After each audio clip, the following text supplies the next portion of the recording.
Após toda aquela confusão do corte de gasto do Haddad, ele veio esclarecer um pouco mais, e aí traz novidades que vai taxar os dividendos, vai impactar o salário mínimo também, a gente vai entender mais detalhes disso. Mas o fato é que a Bolsa acertou muito mal, a Bolsa vai caindo, enquanto o dólar sobe, bate o recorde histórico de R$6. Só isso aqui a gente já vê que vai impactar a inflação, né? Já vai, antes mesmo de ir adiante, já traz aqui o impacto da inflação. E o que o mercado aceitou muito mal, tá? É a questão de ele anunciar o corte de gasto junto com a mudança de R, que é para 2026, na verdade. É o populismo que os governos costumam fazer no último ano de mandato, tá aí, né? Mudança, a isenção para 5 mil ali, e isso aqui vai ser para 2026 apenas, mas vai trazer junto também uma taxação de dividendos. A gente já vai chegar lá. Então eu vou começar com a parte do corte de gastos, que o mercado viu como mais ou menos ali, que diminuiu os gastos já teoricamente para 2025 e acaba afetando o salário mínimo, tá? Só que ele tem erros nos cálculos, erros aqui, vamos dizer, de um imaginário de um crescimento do Brasil, que não vai ser sempre assim. Então olha só, como é que funciona? Nós temos hoje a regra do salário mínimo sendo ajustado pelo Índice de Preço ao Consumidor, o INPC, que é a inflação ali, né? Um tipo de indicador de inflação, tipo IPCA, e temos mais o PIB do ano anterior, que no caso aqui foi 2,9, tá? Só que agora esse crescimento ele vai ficar limitado a 2,5 no ano, 2,5 de ganho real, ou seja, corrigido pela inflação. E eu acho super bacana isso, porque vai em linha, inclusive, com o arcabouço fiscal. Não estou reclamando disso, só que eu estou reclamando é o quanto que ele está estimando de corte, que é irreal. Então, olha só, como é que seria o salário mínimo nos moldes atuais?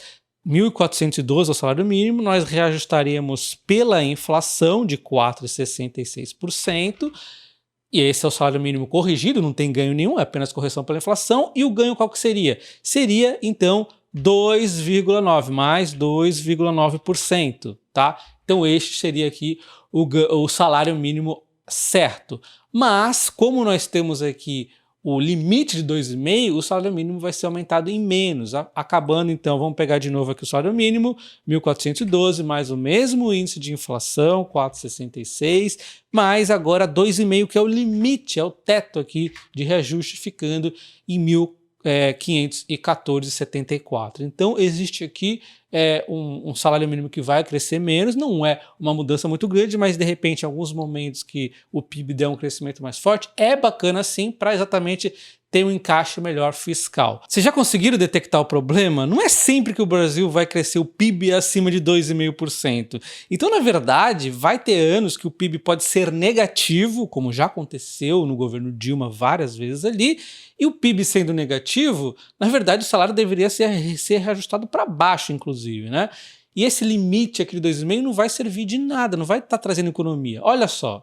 Então aqui está o projetado de corte de gastos pelo Haddad de 327 bilhões até 2030, só que ele faz um cálculo aqui de efeito de bola de neve que não vai acontecer. Ele está estimando que em 2025, por exemplo, nós vamos economizar com o salário mínimo 2,2, o que realmente acontece porque nós já temos aqui um PIB já precificado. Aí já começa o mundo imaginário, né? Como que você imagina que nos próximos anos vai ter um crescimento do PIB, que o limite de 2,5 vai ser uma economia? Não, isso não vai acontecer. Vários anos nós temos PIBs que crescem menos.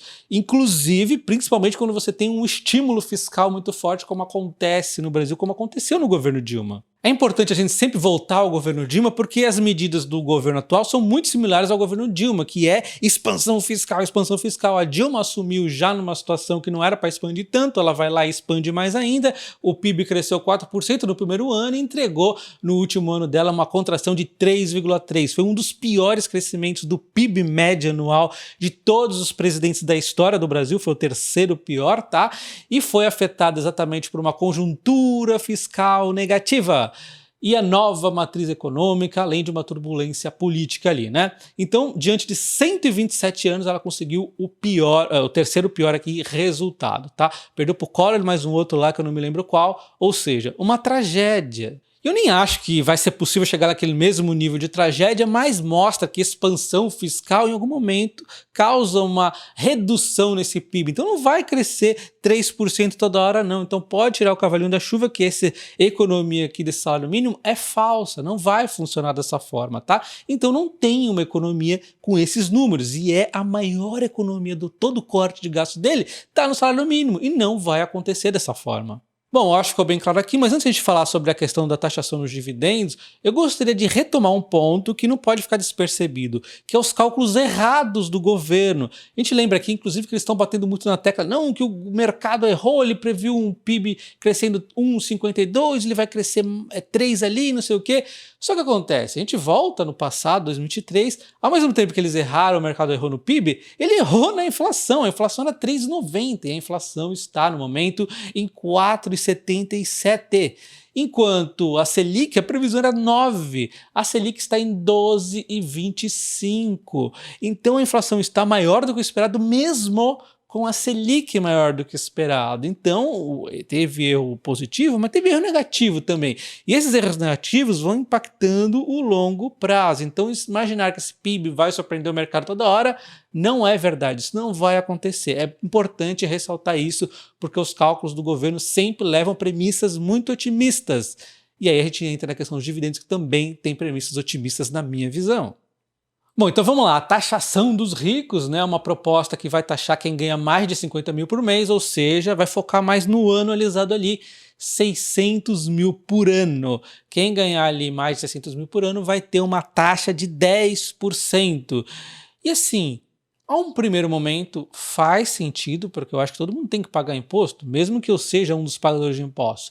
O problema é que tem bitributações aqui. Um problema é você colocar os dividendos nesse mesmo bolo, sendo que a pessoa também já pagou impostos na empresa que ela está investindo. A empresa pagou uma porrada de imposto, aí você paga outro imposto nos dividendos, sem ter a diminuição dos impostos ali para as empresas, que é o que sempre foi discutido. Toda a taxação de dividendos era discutida uma redução dos impostos das empresas, isso não está acontecendo agora. Então, é um imposto bitributado. Ah, Dalton, mas o dividendo é isento, o que importa é a pessoa física. Tá, o JCP é tributado e ainda assim ele vai ser colocado no mesmo pacote aqui de imposto. Vamos entender direitinho. Primeiro eu vou ler esse resumo e depois a gente faz uma simulação, inclusive, tá? Pessoas que tenham renda mensal superior a 50 mil por mês, por exemplo, vão passar a pagar o mínimo. Imagina pessoas que tenham aluguéis, salários, dividendos, juros sobre capital próprio. Ele vai somar o que ele recebe, qual foi a receita, e ele vai calcular 10% desse valor que recebeu. Vamos supor que ele tenha uma renda anual de 600 mil. Ele vai fazer o seguinte, conta, eu paguei 60 mil de imposto de renda, se pagou menos, então ele vai ter que pagar mais para chegar nesse mínimo de 10%. De novo, na teoria é uma maravilha, o problema é você incluir dividendo de JCP aqui sem reduzir os impostos para as empresas. Isso aqui é extremamente ruim, né? Não preciso nem explicar que nenhum país do mundo tem impostos tão altos como no Brasil para as empresas, e aí você ainda vai e taxa os donos das empresas ao receberem o dinheiro, os acionistas ali ao receberem o dinheiro, né? Isso causa o quê? Um desinvestimento. Isso causa o quê? Uma desaceleração. Isso causa o quê? Um PIB crescendo menos. Bom, então eu vou pegar como exemplo Dalton, pessoa física, e a Top Ações, pessoa jurídica. É um cenário de números um pouco fictícios aqui, mas ao mesmo tempo eu mostro alguns números que são reais, como o imposto aqui médio de uma microempresa. Só que você tem que imaginar que a maioria das microempresas do Brasil, as pequenas empresas, tem margens muito menores do que essa que eu estou mostrando aqui. Vai perguntar se a padaria da esquina tem margens boas, ou o açougue. Então cada lucro que o cara ganha ali é suado demais. Você aumentar o imposto, você está aumentando o imposto das empresas indiretamente, que é o ganho que o cara tem. Você desincentiva o investimento no país. Ainda mais quando você fala de grandes empresas. Imagina quanto que imposto paga Itaúsa, Banco do Brasil, Engie, enfim, Trânsito São Paulo. Todas as empresas da Bolsa pagam impostos muito maiores do que esse aqui. Só que a realidade das microempresas é a sobrevivência, e a realidade ali das empresas gerais do Brasil é impostos altíssimos e a falta de apetite para crescer. Isso daqui é muito ruim. Mas enfim, vamos ver então aqui no cenário da Dalton Top Ações. Uma receita de PJ de 70 mil, Vamos supor isso, o imposto da média do Simples Nacional ali 6%, 4.200, despesa de 30 mil, contabilidade, aí se eu for pegar alguém para edição, várias coisas aqui, vão pegar 30 mil, né? Tem também taxas e comissões que você vende qualquer coisa. O próprio YouTube cobra um monte de coisa ali. E aí eu chego então ao lucro de 35.800 e esse imposto que eu paguei de 4.200 é considerado como se tivesse pago nada, né? Então, sobre cada empresa que eu invisto, por exemplo, que a empresa pagou lá 29% de imposto, é considerado como se tivesse pago nada. Então, isso aí é que tá a sacanagem, tá?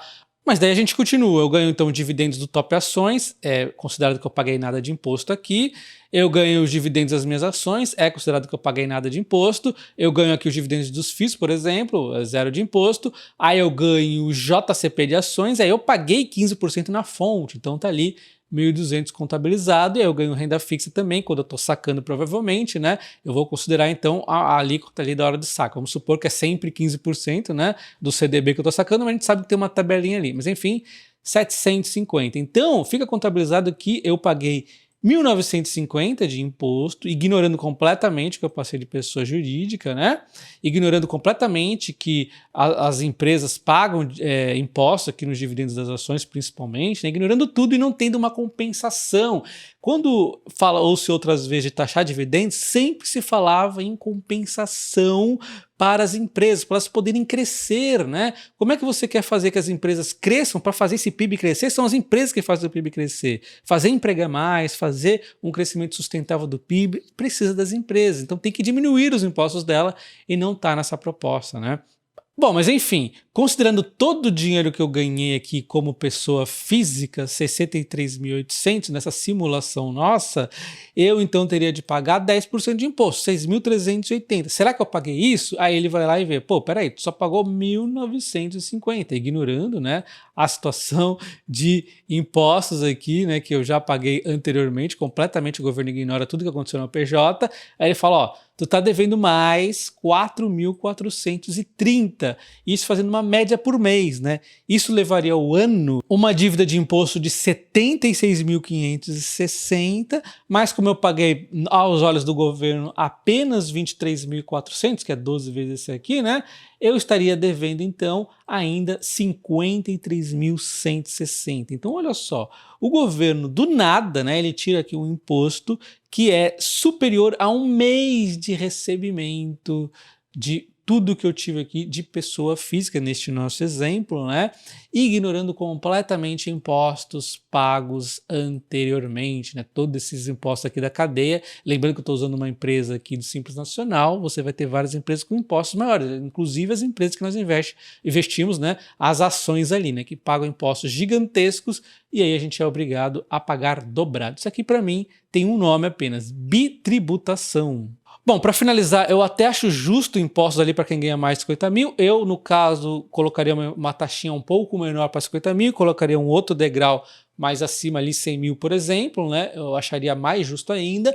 Mas o grande ponto é você criar um imposto, você está criando um imposto aqui, e não diminuir o imposto das pessoas jurídicas. O grande objetivo não é diminuir o imposto das pessoas jurídicas para as empresas conseguirem crescer mais, empregar mais, para fazer esse PIB crescer mais. O próprio salário mínimo está ali atrelado ao PIB também, está tudo atrelado ao PIB. O objetivo não é fazer esse PIB crescer de forma sustentável, não acontecer que nem com a Dilma ali. Então por que não diminuir os impostos das empresas? Sem diminuição de imposto para a empresa, isso aqui é um fiasco e não vai passar, inclusive. Bom, na minha opinião, eu acho sim justo que cobre impostos para todo mundo. Eu não acho justo você colocar empresas da Bolsa no mesmo pacote. Dividendos tinha que ser uma questão separado, né? Como é nos Estados Unidos, lá tem uma tabelinha de imposto de renda para quem é americano, não para todo mundo que investe nos Estados Unidos. E nem para quem mora lá. Para quem é americano tem uma tabelinha lá de dividendos qualificados. Quanto você tem que receber muito dividendo para ser taxado. É bacana, uma tabelinha progressiva, inclusive. Agora aqui no Brasil, primeiro que 50 mil não é um valor tão grande para ser o máximo, tinha que ser um negócio que fosse aumentando, e segundo que não pode colocar empresa principal sua ali, junto nos dividendos, é diferente, as empresas da Bolsa já pagam muitos impostos, se é para colocar no mesmo bolo, você tem que reduzir os impostos dessas empresas, tá? E óbvio que tem o ponto principal de todos, que é o equilíbrio fiscal, mas eu duvido que essa mudança cobre toda a isenção do questão dos 5 mil ali. Não vai cobrir, porque as contas do governo sempre são otimistas. E eles querem enganar, eles enganam quem? Eles enganam os tolinhos aí, porque o mercado enxerga e, inclusive, os números, quando chega a hora de ser contabilizado, eles também enxergam. Por isso que nós temos um rombo fiscal gigante nesse momento. E aproveita essa reta final da Black Friday e considere se inscrever no meu curso de investimentos com foco em ações e também meu curso de opções, que você vai aprender a ganhar dividendos com opções e proteções contra a queda. Olha quanto dinheiro que eu ganhei com essa volatilidade da Vale. Então a Vale caiu, eu ganhei com as minhas proteções, realizei essa proteção para comprar mais Vale. Então é perfeito se você usar da forma correta. Tem vários tipos de proteção, tá? Não utilize a proteção incorreta, senão você pode acabar se enrolando ali. Mas no curso tem vários exemplos práticos, você vai entender direitinho. E tem, obviamente, o meu curso de investimentos, que vai te ensinar renda fixa, fundos imobiliários, ações principalmente, fundamentos, valuation, tudo ali bonitinho. E você pode levar os dois pelo preço de R$ 889 e você sempre tem o meu contato no Telegram para você tirar qualquer dúvida que tenha no meio da trajetória do seu curso ali, tá? Link na descrição do vídeo e nos comentários fixados. Um abraço e até o próximo. Valeu!